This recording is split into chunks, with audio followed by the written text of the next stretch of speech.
In the name of the Father, of the Son, of the Holy Spirit. Amen. Come, Holy Spirit, fill the hearts of your faithful and enkindle in them the fire of your divine love. Send forth your Spirit, and they shall be created, and you shall renew the face of the earth. O God, who by the light of the Holy Spirit did instruct the hearts of the faithful, grant us by the same Holy Spirit to release what is right and just, and always to rejoice in his consolation through Christ our Lord. Amen. Amen. A reading from the Holy Gospel according to Saint Matthew. Glory to you, O Lord. Jesus proposed a parable to the crowds. The kingdom of heaven is like a mustard seed that a person took and sowed in a field. It is the smallest of all the seeds, yet when full grown, it is the largest of plants. It becomes a large bush, and the birds of the sky come and dwell in its branches. He spoke to them another parable. The kingdom of heaven is like yeast that a woman took and mixed with 3 measures of wheat flour until the whole batch was leavened. All these things Jesus spoke to the crowds in parables. He spoke to them only in parables to fulfill what had been said through the prophet. I will open my mouth in parables. I will announce what has lain hidden from the foundation of the world. The word of the Lord. Praise To you, O Lord Jesus Christ. The 3 pointers for today's gospel. Number 1, the 2 parables teach us that despite the outside appearances of the mustard seed and the yeast, their effects can still be surprisingly great. Number 2, we should therefore not underestimate our abilities when we serve God's people. God's power can transform our human efforts into divine proportions. Number 3, thus, today's gospel teaches us to rely more on God than our own human effort to get things done. God is always waiting to empower us if we only seek His help. Are we seeking His help? Amen. Amen. Thank you very much, Tita Lynn. Well, So today's gospel, no, we have two parables. No, the parable of the mustard seed, very very popular itong mustard seed na ito. I have seen the mustard seed. I don't know kung nakakita ka ng mustard seed. Napakaliit. Napakaliit ng mustard seed. Hindi mo halos makita. Yeah, hindi mo Oo, millimeter lang ang size ng mustard seed na ito. So, and then the other one, the other ano is a parable of the yeast ba, leaven, yung leaven bread. So, both no, the mustard seed and the yeast, they are so small no na parang insignificant ba. Parang insignificant, but little things like as small as the mustard seed and as silent as the yeast, no, everything could happen, everything could be flourished, no, everything could be fruitful and very very useful, no, as long as we nurture it, we take care of it, just like our faith. Ang faith natin, sometimes ang faith natin, it starts with a yes, simple yes.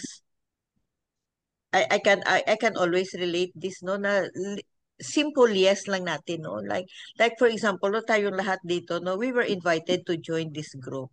So parang baliwala sa iba, tapos yung iba is parang hesitant, and then just to please siguro the one who invited you, no, or the one who was inviting you, no, okay, yes, pero that is the beginning already, that as simple as yes. So nandito tayo, nag-yes tayo sa invitation, and then we grow up spiritually, we grow up until ngayon. So little things, no, just like our faith, no, little things starts with starts with something like another example, no, is like our faith, our kindness that we thought it is unrecognized, not really recognized, but parang baliwala sa atin ba? Simple gesture of kindness natin or mga help natin diyan, simple show of show of love maybe or compassion, but that will have ripple effects to others. Yun. Sa modern life natin yun. So everything starts little as mustard seed, as silent as the yeast, but it can grow and grow and grow and have significant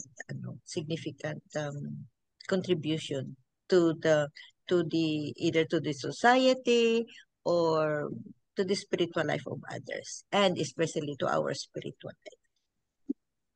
Amen. Amen. Amen. Tita Sal. I'll share the reflection of Father Jack. Jesus assures us the kingdom of God doesn't come like a storm. It comes like a seed. It begins small, but it never stays small. The mustard seed is a reminder that nothing is ever wasted when it is offered to God. Even the smallest acts of faith, a kind word spoken in secret, a small prayer whispered with tears, a sacrifice made for family, a moment of honesty in confession. These things may seem too little to matter, but in God's hands, they grow into something that offers shelter, peace, and hope, not only for us, but for others too.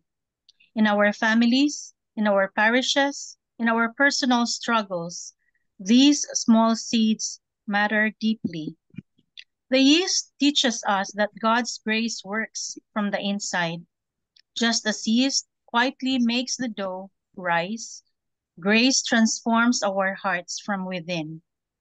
We may not see it at first, but slowly our hearts are softened, our wounds begin to heal, our vision changes. This is how the kingdom of God grows, not with noise and spectacle, but with inner transformation.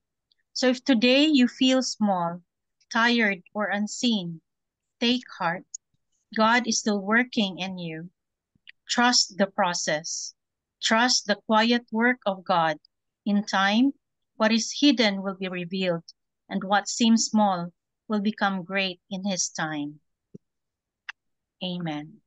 Amen. Amen. So, the mustard seed is comparable to our faith, that once we have that small faith, the tiniest faith in us, as long as we have that tiny spark of faith, it will grow. The more we go to God, and so it would certainly grow. And this faith will not only help us, but would also help others. We just have to share our thoughts about the gospel, and just like what we're doing now, um, sharing our reflections. And the yeast is likened to the graces that are happening in our lives. And so when we feel bad, discouraged, or lose hope about the things that are happening in our life and around us, we just have to take courage and remember that even though things look small and slow, God's plan is still moving forward. Amen. Amen. Amen. Thank you, Tita Sal. Just be patient lang. Thank you. Tita Helen or Tita Bell? Helen. Tita Bell, please. Father Tito. Father Tito emphasized on 3 points. The first is the two parables, no? The mustard seed and the yeast, being one of the great parables that were given to us by our Lord. The mustard seed is the smallest of the seeds, no 1 to 2 millimeters only. Oh, But when it maliit yan. grows into a big tree, it can go as high as 20 to 30 feet. Imagine, no? 20 to 30 feet. Oh, And all the birds will come and take shelter in the big tree.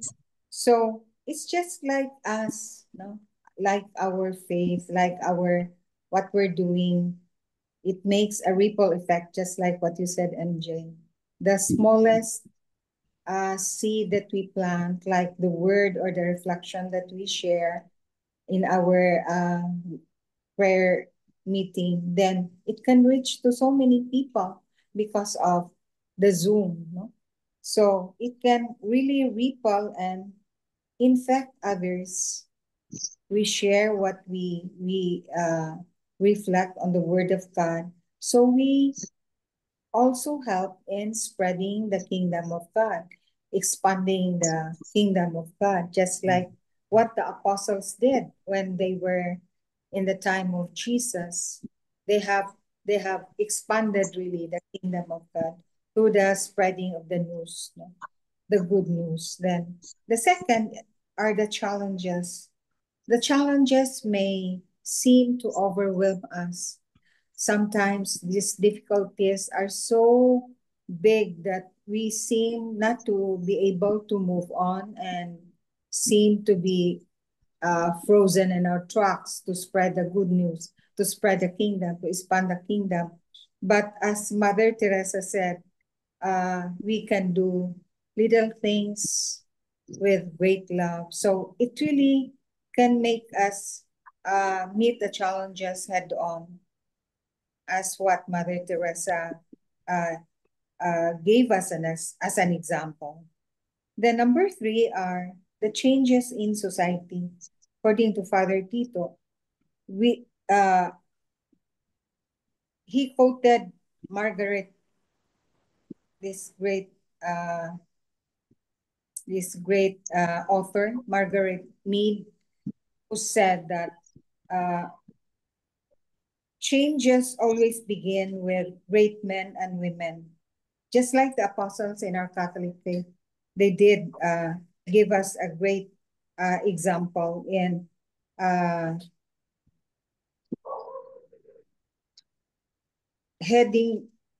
getting ahead on the insurmountable challenges that they meet, like the mustard seed, like the yeast.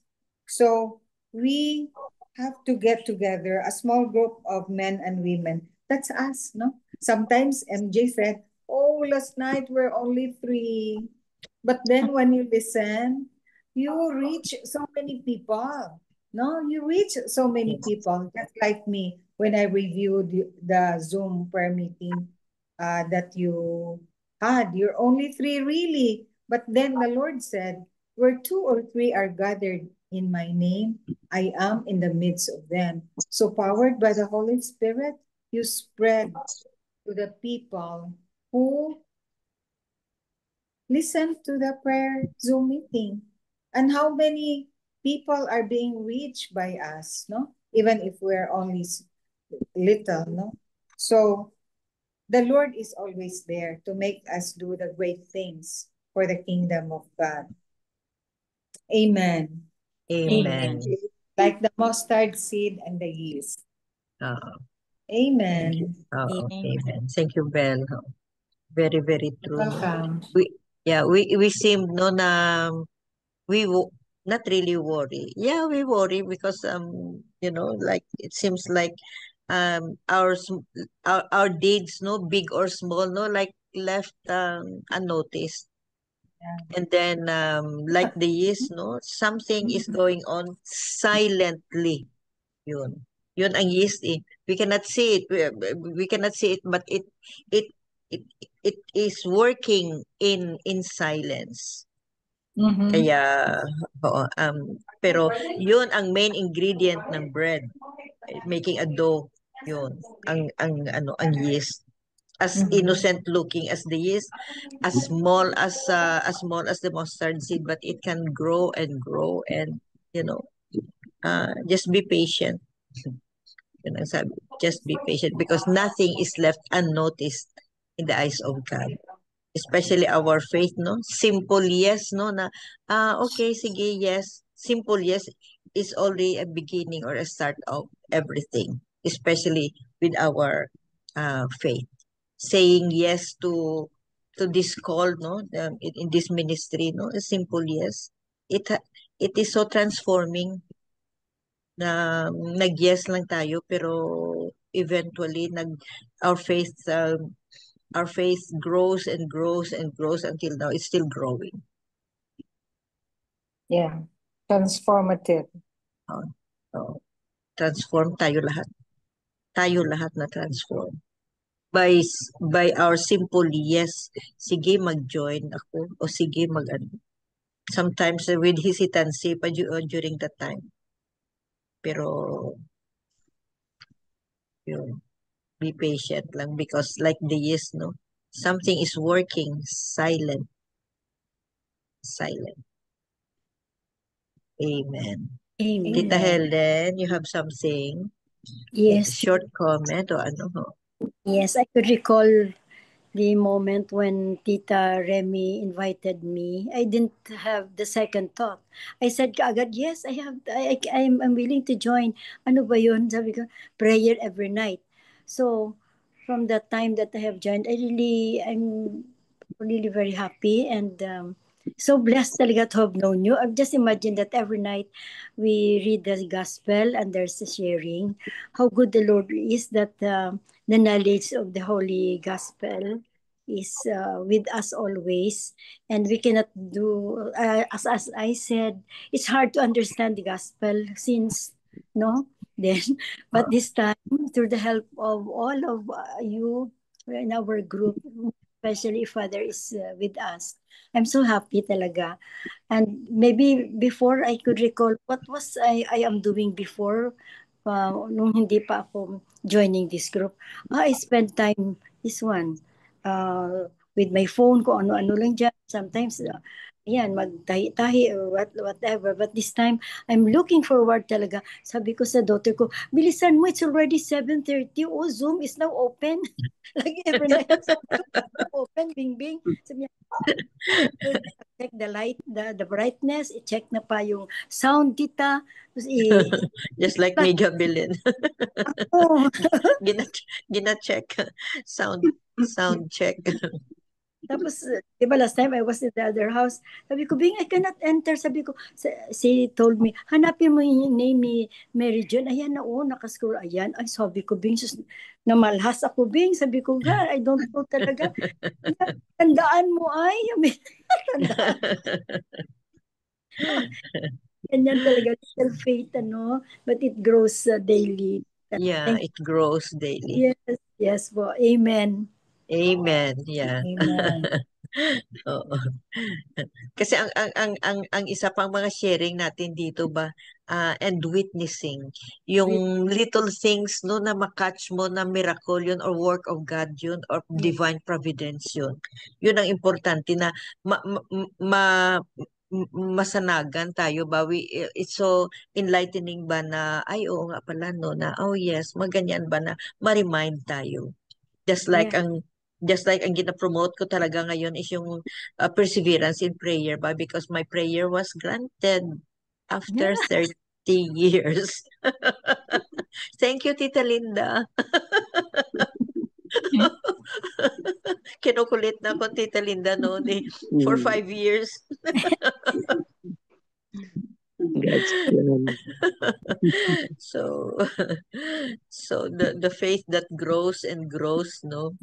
Yeah, through you. Lahat tayo, we contribute to spiritually one another. We contribute something talaga because of this witnessing and sharing natin. Lessons learned talaga, lessons learned. Yes. So, kung minsan mag-ano ka, kung minsan, no, sometimes if we share or if we have reflections, no, we don't know, no, na one or two pala is maka-touch talaga ng heart. If not everybody, no, if not lahat tayo, no, mga listeners natin, no, na one or two or three, no, na akala natin yan, sige lang, ano tayo, reflection, ganyan. Like sometimes mentioning things in passing na akala natin in passing, kaya pala ang effect sa iba is depende, tapos it creates ripple effects, yun. So God is good, no? The Holy Spirit, no? Yes. Thank you, Lord. Yeah, thank you, Lord, for this ministry. Thank you, Lord, for your words. And thank you, Lord, for touching our hearts ba. What and through the Holy Spirit, no? What to say, what to share, even though we thought it was unnoticed. So from little things. Amen. Amen. Any Excuse me, yung yeah, mustard sure, na yan, no? yung sa bottle na yan na parang ano, though maiwan ko lang kung basta ginasamo sa sa recipe, Yeah. mustard. That's Yan mustard. Oo. May Though, mustard sa atin. tita sa bottle, ang hang to Yung medyo green. yellow? Hello, yes. That's what, Oo, namitan. Ganyan sa atin ang tawag. Gusto mo yan, tita? Mustard. Mustard. Mustard. Wala. Yes, mustard. Sa bottle, sa ano, tita? Yung mustard na dilata na prepared Yeah. na sauce. Pero kung sa vegetable, ano yan? Yung mustasa. Mustasa. Mustasa. Hindi ka gamay man nakamustasa. Ito yung Hindi, mustasa Mustasa. siguro. Oo, ganyan. Mustasa. Mustasa ba yan? Parang hindi. I don't know kung ano yung mustasa ko. Parang walang mustard mustard seed. Sa atin wala. Parang imported yun ata. Oo, parang wala. Iba yata ang mustasa. Kasi itong mustasa is leafy green man siya, tita. Leafy green vegetable siya. Oo. Mustasa. Mustasa. Off siya. Gulay. Itong nasa buttered, ganyan. Bottle is yellow. Oo. Being gina-add sa mga burger natin, sa mga kung ano-ano. sandwiches. Mustard. Parang condiment. Sandwich. Oo, condiment. So, Kahoy gali. Kahoy. It's a tree to 30 feet. It's a tree. Big tree. At sabi nga ni Tita Bell, it can grow as tall as 30 feet. Tapos 20 very to 30. At tapos ang ano ng makaano talaga ng shade. Kaya big one of the branches. homiles, mga branches ang branches niya tapos ang leaves The niya. birds can Maka-shelter ng birds. Ay, And maka-provide ng shadow sa mga yan sa baba, sa mga tao. shelter. Ano yan? Shelter.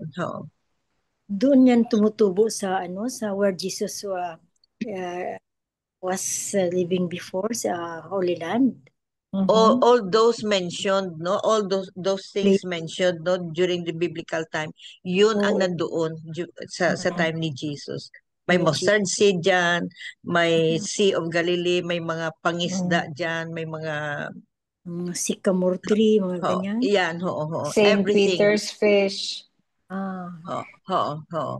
Lahat is during the time of Jesus, yun ang mga nandoon ng mga Makita natin sa Israel. ay naku, yan. Sana, no? Sana. Sa Holy Land. So that's it, I think. And a beautiful day again, beautiful reflections, beautiful sharing of wisdom. And Ano siya? Jun.